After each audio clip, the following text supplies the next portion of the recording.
Yeah, so on these Tuesdays we usually follow a theme, so we have a sort of course that's exploring the Dharma through a particular theme over a period.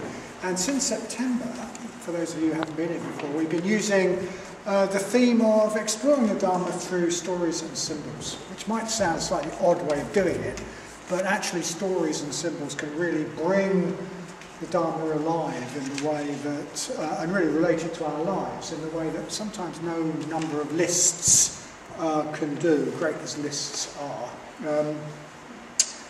So we've been doing that since September, and we've had a few sub-themes within that. We've just finished one sub-theme, and we're about to kick off with another.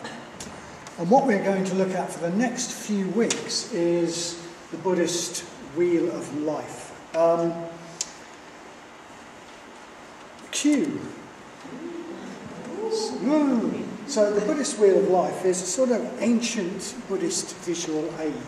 A teaching aid that sums up a whole load of Dharma in an accessible way and could communicate that in even pre-literate societies or societies where not everybody could read and write. Yeah, sometimes it's called the Tibetan Wheel of Life, but it's not Tibetan. This one happens to be in Glasgow. And to have been done by a Western artist, Arlika, who has done some other things that we have here, including the picture at the end of the corridor. And this is a Chinese one, slightly different, but carved in rock in China. They come up all over what we might call the northern Buddhist world, not so much in Southeast Asia. So what the Wheel of Life is fundamentally is that it's a picture of our usual existential situation. It shows, if you like, the ultimate vicious circle. The way that unless we do something about it, life just keeps on going round in the same old circles. Same old things keep happening. There's lots of activity, lots of sound and fury, but in the end it all signifies nothing. Shakespeare's terms. We get very engrossed in the stories, there's lots of plots and subplots, but in Shakespeare's words again, in the end it's a tale told by an idiot. Full of sound and fury, signifying nothing. Doesn't mean anything, it doesn't go anywhere. Nothing new happens. We just play out the same old stories again and again, unless we do something about it. And there's actually a Western image that in some ways is very similar to the Wheel of Life, although it's an awful lot simpler, and that's the Wheel of Fortune. The Wheel of Fortune, a traditional image that crops up all over the place in Western culture, including being one of the trumps on the tarot pack of cards. So again, it shows a wheel. It shows a wheel, and some beings are going up on the wheel, and some are going down again, but then when they get to the top, there's nowhere to go but down again. So when we're going up, we're happy. When we get to the top, we're really full of ourselves, and then we go down again and we're really cheesed off. And we do go down again, inevitably. And because we don't realise we're not going anywhere, we're just taking part in a tale told by an idiot. We're behaving like donkeys. That's what this one's telling us. We're behaving like donkeys, or more like monkeys.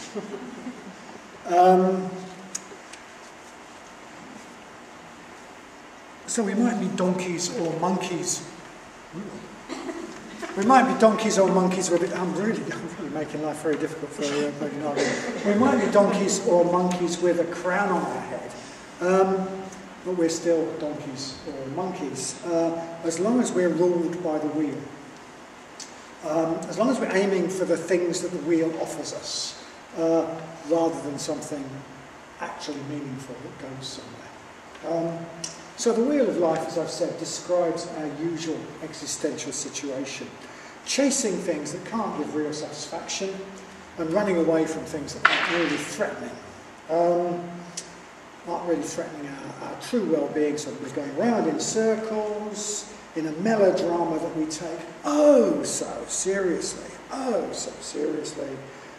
that doesn't really go anywhere, doesn't lead to anywhere new. So, if we still hold out the hope that the things of the world or success or whatever is going to give us real happiness, then that might sound like a pretty pessimistic picture. This isn't a very jolly picture.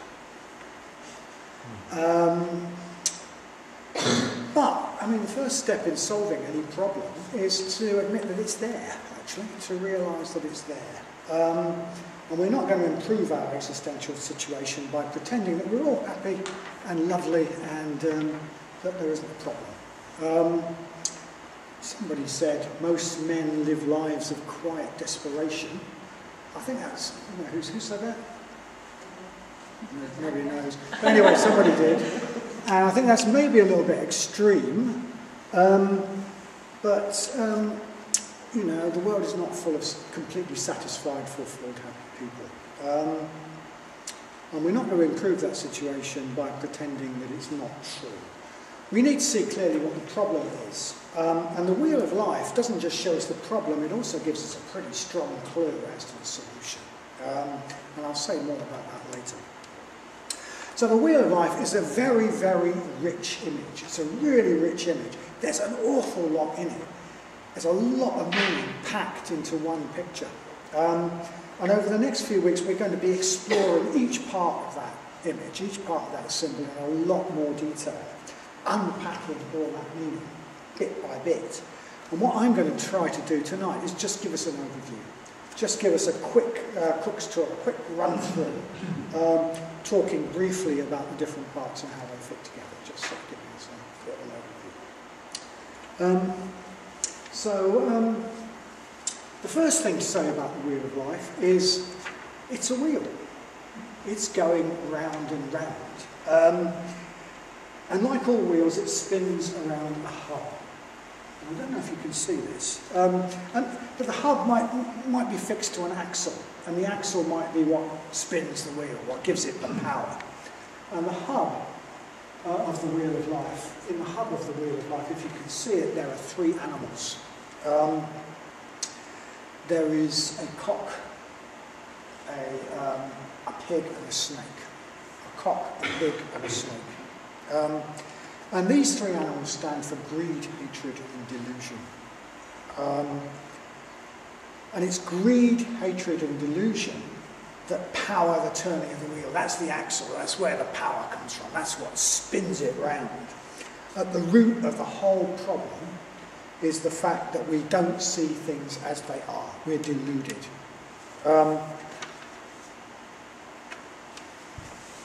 And because of that delusion, we grasp after all sorts of things that can't actually give us real satisfaction.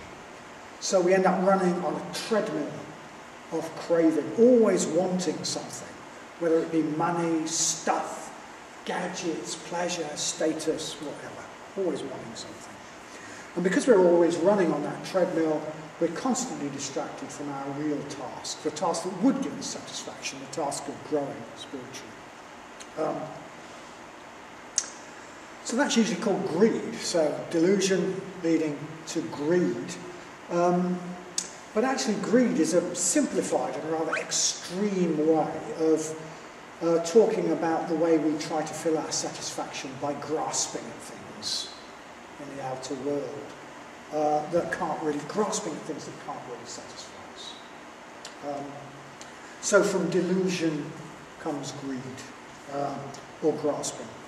And from delusion also comes hatred or aversion. Because of our delusion, we also run on a treadmill of fear, anxiety, resentment, ill will, blaming. When we fear we won't get what we want, or when we fear we will get what we don't want, that the world's going to give us what we don't want, often our response is one of these things: ill will, blaming, anxiety.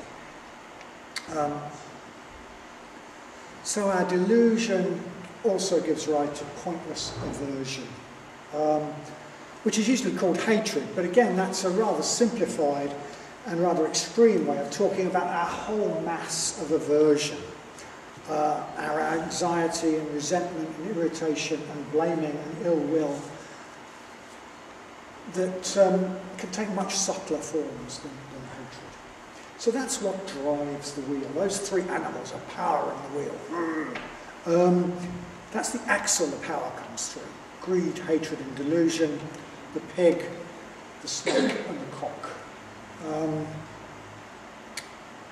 And those three, greed, hatred and delusion, they're sometimes described as the mula kleshas, the foundational negative mental states that are the foundation of all the others. So all the other mental states we can think of are sort of variants of empowered by them. So that's the hub of the wheel. And then if we move out to the outer circle, in the next circle we see on the left-hand side, you can't see it, but I can, a group of sort of happy people going upwards. So if the wheel is spinning clockwise, these are going around in an upward direction. So on the right, on the left-hand side, on the upward side, a group of happy-looking people against a light background moving upwards. In some versions of the wheel, they're getting more beautiful as they move up. So they start out being rather ugly, and by the time they get to the top, they're really rather beautiful. So that's on the upward side. If the wheel is spinning clockwise. On the downward side, we see a group of rather cheesed-off looking people against a dark background, falling, tumbling down to lower levels. Falling to lower levels. So what this circle of the wheel is getting at is the law of karma. It's getting at the law of karma, the way we don't stay the same. We're not fixed beings. We can never stay the same. We're always either moving upwards or falling downwards. Either becoming more expansive, more skillful, nobler, happier, or else becoming more cramped in ourselves, more cut off, with more ugly mental states, more unhappy. And of course, according to the law of karma, what determines whether we're on the left-hand side going up or on the right-hand side going down is the nature of our actions, whether our actions are skillful or unskillful. So the law of karma points out the fact that the way we act now creates the sort of person we become in the future, and that the sort of person we become, the sort of person we make ourselves, determines the sort of world we experience, the way we experience the world. If we act on our positive impulses, our kind impulses, our generous impulses, our honest impulses, we become kinder, more generous, more open. We'll experience more expansive, more positive mental states. We'll be more connected to others, more connected to the world around us, and we will be happier. We'll become larger, more expansive beings. If, on the other hand, we choose to act on our unkind impulses, our stingy impulses, our dishonest impulses, we'll be becoming more and more cramped and closed in and cut off and smaller, and we'll experience more and more negative mental states. We'll be unhappier. So the law of karma is pointing out that we make the person we will become in the future by the way we act now in the present. And it also points out that the world we will experience in the future will be to a large extent determined by our mental states. If we make ourselves more positive, more expansive, more open, we'll experience the world as a brighter and more beautiful place. If we make ourselves more negative, cramped, cut off, we'll experience the world as a darker, uglier place. And very often people talk about this, the law of karma. They talk about the law of karma in the same breath as talking about rebirth. It's often sort of karma and rebirth, one word. So karma is often talked about as in terms of what happens to us in future lives. But you don't have to believe in rebirth to see the truth of the law of karma, to see law of karma working. We're always recreating ourselves by the way, by the choices we make, by the impulses we choose to act on. And we can make ourselves into brighter people living in a brighter world, or we can make ourselves into darker people living in a darker world, according to which of the strands in our being we choose to put our energy behind and act upon. So Buddhism is very clear that the world we live in is very largely, very largely a reflection of our mental states. Like two people can live in the same physical place, the same physical world, and experience it quite differently. So we talk about this quite a lot on the introductory course for those people who've recently joined us. You might remember that we talk about how we talk about various reasons, various ways in which our mental states influence the world we experience. For a start, we will tend to be attracted to and attract people who are a bit like us. So according to the types of mental states we experience, we'll experience other people a bit like that. And situations, we will tend to attract and be attracted to situations that appeal to our mental states. And you know, we talk about how, well, aggressive people invite aggression. So aggressive people experience the world as a place of aggression. Because they invite aggression. And timid people experience a world of threat. And finally, most importantly, we talk about how, well, we really see the world through the lenses of our mental states. We see the world through the lenses of our mental states. So that we really live in our mental states more than we live in the sort of physical world. And people can be inhabiting completely different, apparently completely different realms, while being in the same place, in the same physical place. And if you remember, I tell my lovely grayling story. So my story about Mogavangsa and myself, when we were we used to run a business in a cafe down in the Riverland Park. And one day Mogavangsa and I came out of that cafe, and we saw these guys apparently electrocuting fish in the river. And so we went over and said, "Excuse me, you appear to be electrocuting the fish. What are you doing?" And they said, "Oh, we're from the Environment Agency," which probably doesn't exist anymore. "We're from the Environment Agency, and we're checking on the health of this river. And what we're doing is we're stunning these fish, and when we caught them, we measure their scales. And from the size of their scales and their weight, we can tell their growth rate, and their growth rate tells us about the health of this river." So the river Rivers. And they said, "This river is cleaner than it's been for 100 years. It's really, really clean. But what we're really looking for is a grayling, because grayling are completely unforgiving about pollution. And if we catch a grayling, we'll know this river is as clean as it's ever been. It's as clean as it was before the Industrial Revolution." And at that moment, this is rather a long story, but at that moment, all these guys in the river went, "We've got one! We've got a grayling! We've got a grayling!" And they go, "Yeah, we've got a grayling." So, great, we're standing by a really pure trout stream. And then these four people came who appeared, to my eyes, to have a sort of dark cloud over their head. It was really miserable looking people. Who I thought were probably might well be addicted to something that wasn't doing them any good, but that might have been in my brain rather than the reality. But anyway, one of these people came over and asked exactly the same question. "What are you doing?" And the guy gave exactly the same answer. "We're checking the health of this river." And the guy that had come over said, "Well, you won't see anything in there. You won't find any fish in there." "What do you mean?" He said, "Well, look, it's filthy. It's filthy. It's brown." And the guy said, "Well, it's just brown from the peat that comes off the moors." No, it didn't used to be like that when I was a kid. It was crystal clear when I was a kid. "Look at it. It's filthy. It's an open sewer. You can see turds floating down. You will not get any fish in this river." So you've got four people standing by the same river. Three of them are standing by a clear trout stream. One of them standing by an open sewer. And the difference is mental states. And that's an extreme example, but I think it illustrates the way we do live in our mental states in a very, very real way. The way we perceive the world is incredibly dictated by our mental states.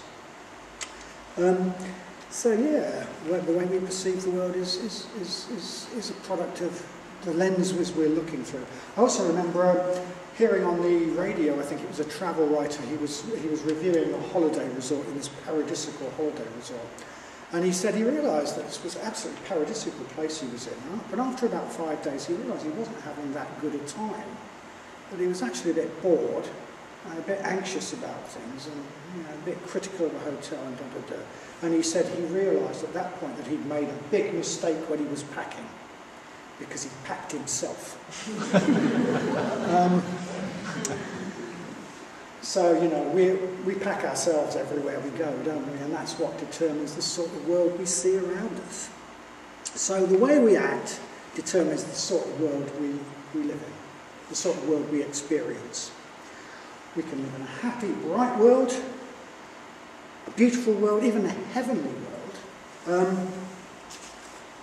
Or we can live in an unhappy, dark world, even a hell world.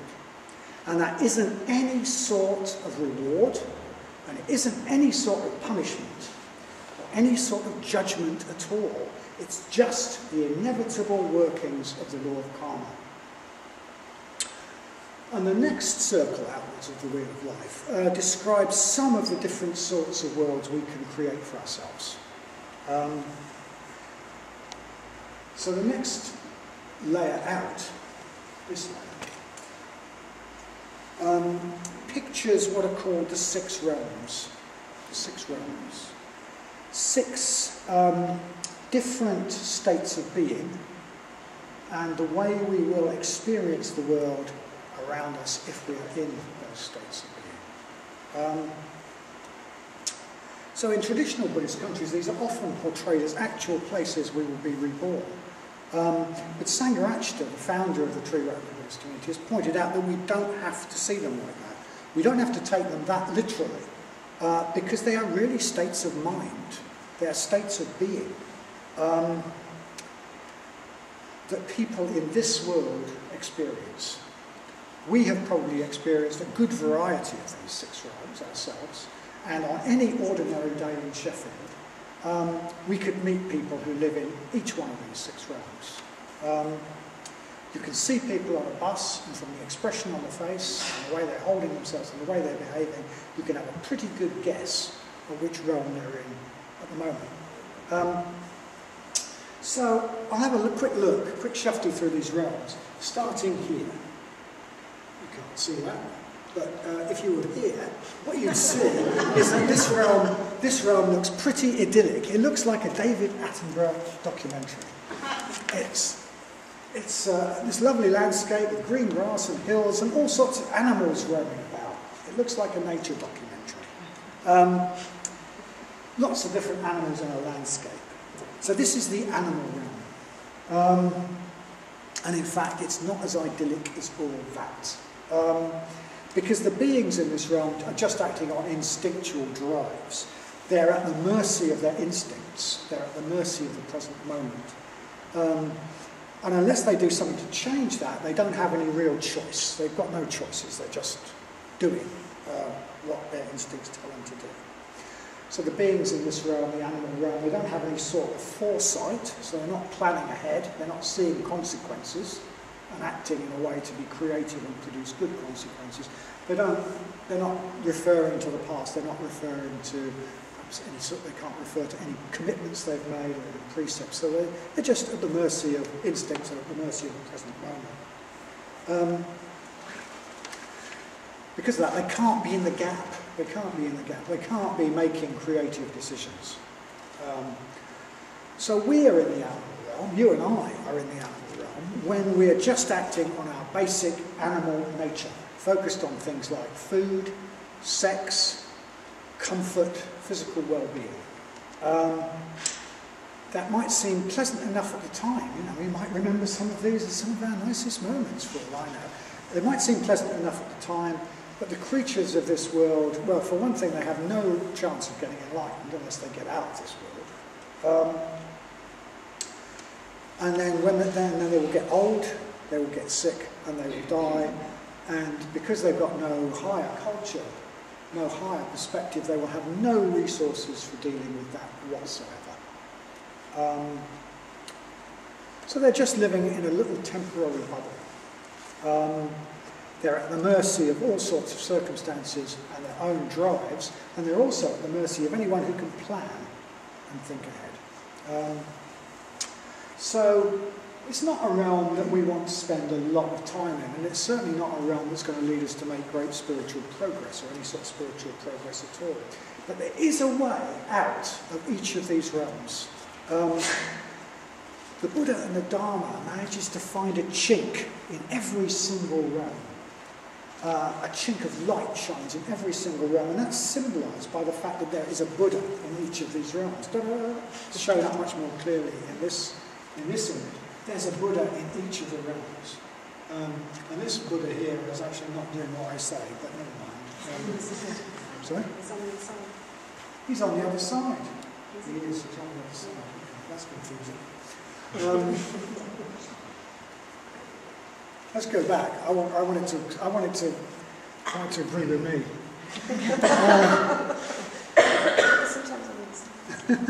Anyway, I was getting confused by that one. Anyway, so there's a Buddha in each realm, and in each realm, that Buddha is offering the beings what they need to get out of that realm, to develop from that realm. So what the Buddha is offering in the animal realm, what the Buddha is offering people to escape from the animal realm, is shown as a book, usually.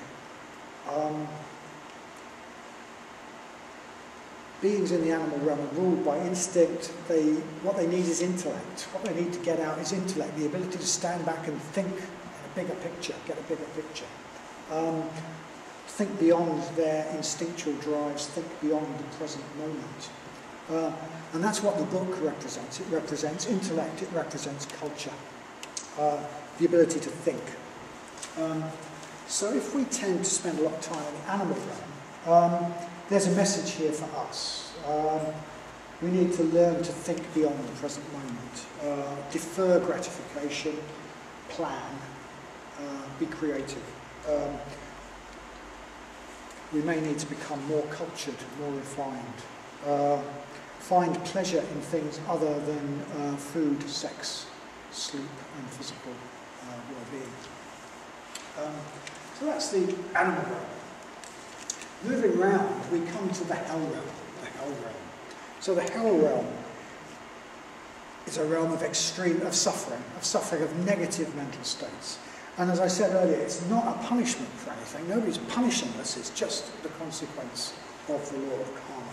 It's not a punishment, it's a warning. It's a warning that if we act in certain ways that cut us off drastically from other people and the world around us, and cut us off from what's best in us, we can end up living in a very dark world indeed, a world of suffering, a world we don't want to go to. There are places we really don't want to go. And that's symbolised by the hell realm. And once again, there's a Buddha in the hell realm, and what he's offering is balm. He's offering something that soothes the pain. If we meet somebody in the hell realms, if a friend of ours is in the hell realms, what we mainly need to do is to find a way to soothe their suffering. We need to find a way to help them to get out of suffering, because while we're in those states of intense suffering, nothing else is going to work. We're not going to be able to really do much as long as we're in those states. We need to help them get their head above water. And the same if we find ourselves in the hell realm. We're very lucky if we don't at some point in our lives. We need to find ways to soothe our suffering, to get out. So that's the hell realm. And moving round, we come to the realm of what are called pretas, P-R-E-T-A-S, pretas, or hungry ghosts. And what we see here, or what I can see here, is a dry desert landscape, peopled by beings with huge bellies, tiny mouths, and tiny necks. So these are beings who are always hungry and thirsty, symbolised by a huge belly, but who can never be satisfied, symbolised by the tiny mouth and the tiny neck. And what's more, so they're always looking for food and drink, and what's more, when they find it, it turns into swords that stab them. So very often, and I can just about see it here, they're shown as having swords sticking out of their bellies or sticking out of their throats, because what they crave actually causes them suffering. So this is the word of endless craving that can never be satisfied. It's the realm of craving for things that not only can't bring satisfaction, but actually cause harm. Obviously, at its most extreme, it's the realm of the addict, the realm of addictive craving. Most obvious would be physical cravings, chemical cravings like heroin or cigarettes or alcohol, which harm, which are the subject of constant craving, but which harm. But it could also be the realm just of always wanting more food, more drink, more drugs, more sex, more whatever, more stuff. Just give me more entertainment, whatever. So as I said, it's most extreme, it's the realm of the addict, but you don't have to be an addict, what we would think of as an addict, to live in the hungry ghost realm, or at least to spend time there. Most of us have probably spent some time in the hungry ghost realm. Because just about all of us are subject to what Sangha calls neurotic craving. So Sangha makes the point that Buddhism is often portrayed as saying all desire is unhealthy, but it doesn't say that, because lots of desires are very, very healthy. Desire for food, if we need nutrition, is healthy. Desire for friendship, desire for spiritual progress. But he also says that there's a lot of desire that is not for things that can really bring us any benefit. And that's what he calls neurotic craving. So neurotic craving is desire for something that cannot satisfy the need we're experiencing. So for example, if our life feels empty and meaningless, or if we don't feel good about ourselves, or if we feel unloved, then eating more cakes is not going to solve it. Okay? Or more burgers, or whatever, or having another cigarette, or another drink, it is not going to solve it. In fact, it's just going to make it worse. And just about all of us go in for some sort of neurotic craving. It's what neurotic desire, neurotic craving is what makes the consumer society go round. There are loads of traitors, loads of hungry ghosts in the world we live in, and we're probably one at times. There's a whole industry devoted to turning people into hungry ghosts. It's called advertising. So an awful lot of that, the whole GDP, that God that we're supposed to worship, comes about by all sorts of people wanting to consume drugs, cigarettes, alcohol, junk food, the toys of the consumer society. And loads of people who live what is regarded as quite normal life are quite happy to call themselves consumers. Let's gobble. So, just like the beings in the hungry ghost realms, a lot of us don't feel satisfied. We can never be satisfied because the object of our craving cannot satisfy us, and in fact can hurt us. It can hurt us maybe indirectly because we're killing the environment we depend on, for example. We've got a huge belly, but our throat and our mouth aren't big enough, and what we take in sort of causes us pain. So that's the realm of the hungry ghosts. Moving on round, we come round to the realm of what are called the Asuras, or the Titans, sometimes called the Titans. Asuras in Sanskrit. Asuras are big, and they're fierce, and they're ugly, probably. And their life is a constant struggle for power. So the word of the Asuras is the word of big competitive egos. It's a word of competition, conflict, envy, aggression, a constant struggle for power, and a constant struggle to get your own way. There are lots of asuras in big business, in politics on both sides, in trade unions, in any situation that's dominated by strong, unself-critical people who like power and thrive on conflict and competition.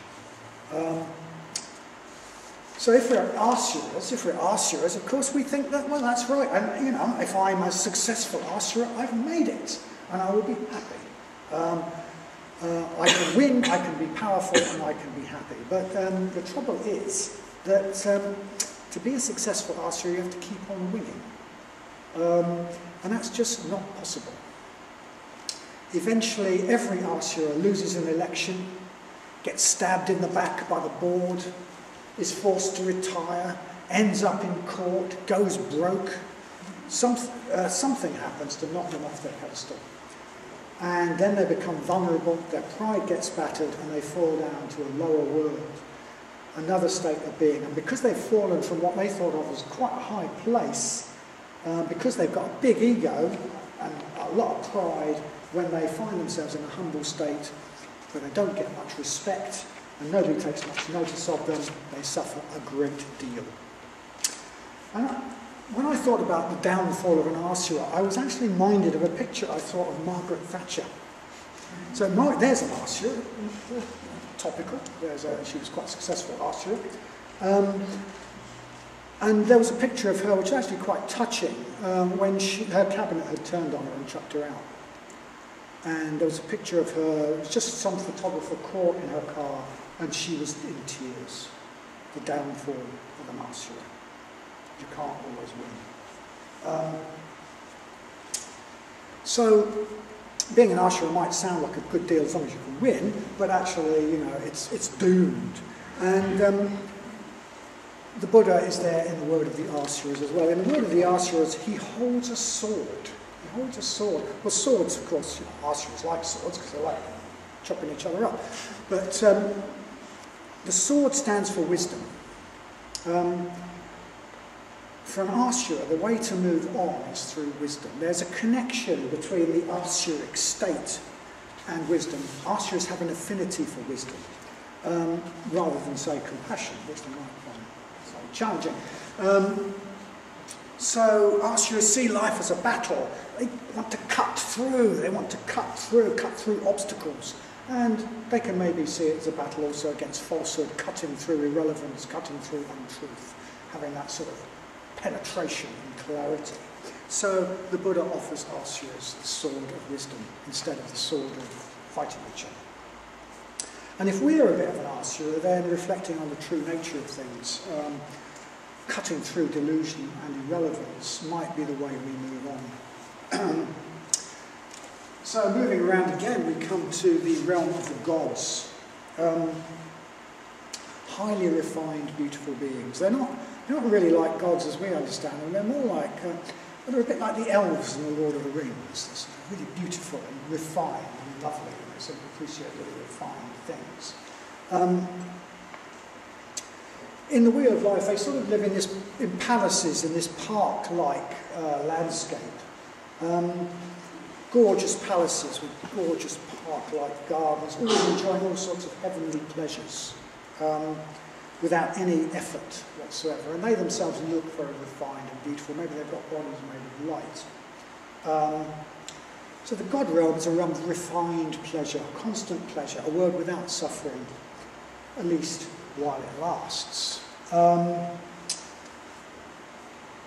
At the lower levels, they sort of enjoy sensory pleasures like we do. At the higher levels, they enjoy the really refined pleasures of pure aesthetic pleasures and higher states of meditation.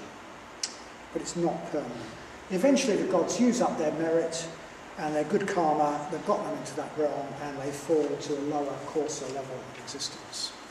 And then they really suffer, actually. Because if you've lived in a realm where you never suffer, then downfall from that realm into an ordinary realm where there is suffering is going to be very, very painful indeed. And I mean, we can live in something a bit like, in a country like Britain, a relatively free and rich country. If we've got enough money, if we're capable, healthy, physically, emotionally, mentally, then we can live in something a bit like the God realm for a while. Maybe some well-off people who devote themselves to pleasure can live in the God realm for a while. Maybe even some Buddhists who devote themselves to meditation can even live in something like a God realm.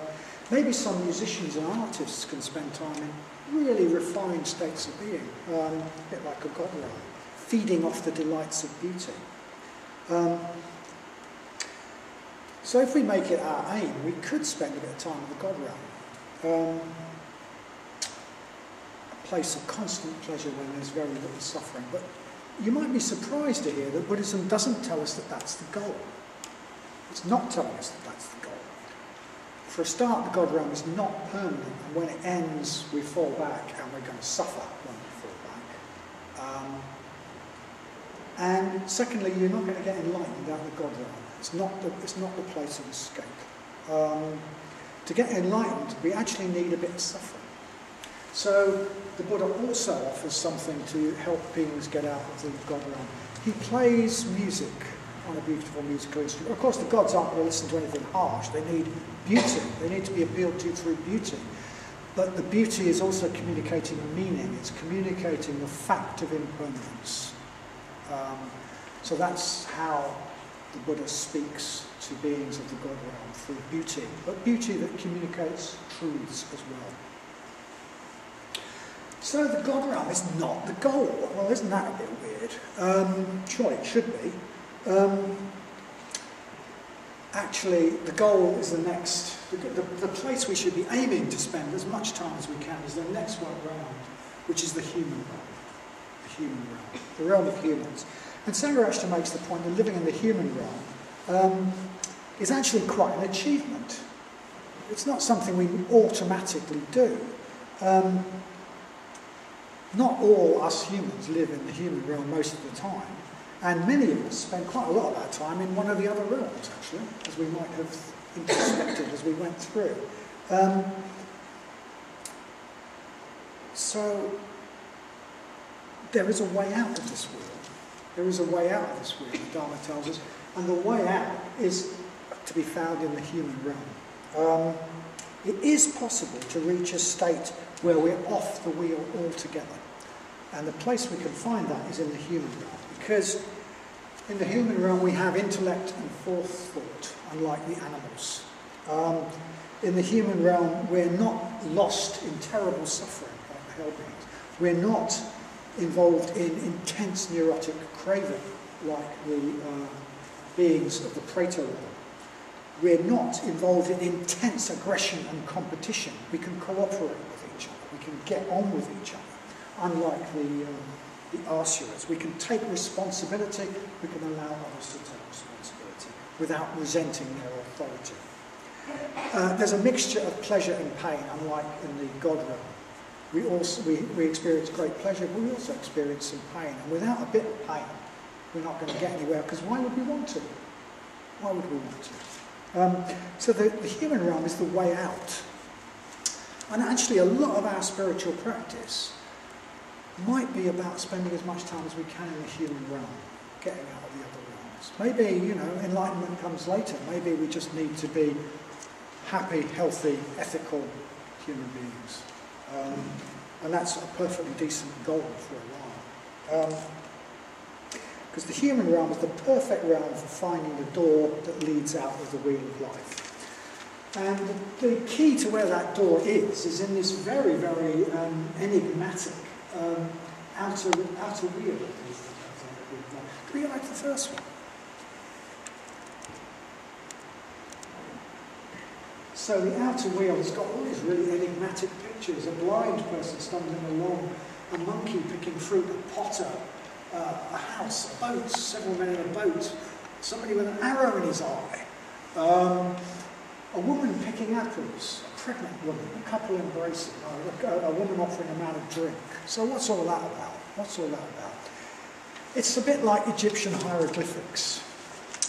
And what it's signifying, what it's pointing us to, is the 12 links of the wheel of conditioned co-production. The 12 links that, in a technical sense, are the way our past creates our present, and our present creates our future. There are several different versions of this, but the 12 links that are shown on the Wheel of Life are the most common and the most popular. And in the midst of that, which I won't go into now, there's a gap. There's a way out. There's a secret door. And finding the secret door is the point of the whole thing. Okay? So the Wheel of Life, an analogy for the Wheel of Life, it's a bit like a computer game. It's a bit like a computer game where you can roam around, you can do all sorts of really interesting things. You can find yourself in all these different rooms. It's like a castle. You can find yourself in all these different rooms and you can get all sorts of points. But all of that is as nothing, because the whole point of the game is finding the way out. So all the points you got in whatever realm you got, they don't matter. The thing is to get out of the prison, it's actually a prison, into freedom. So that's a bit what the Wheel of Life is about. It's a bit like a computer game, or a virtual reality that we exist in because of our delusion. And the whole point is not to get loads and loads of Wheel of Life points, or have really interesting subplots and battles and love affairs and all sorts of other things. It's to find a way out. It's to find the key. And the key is in the outer realm, the outer bit.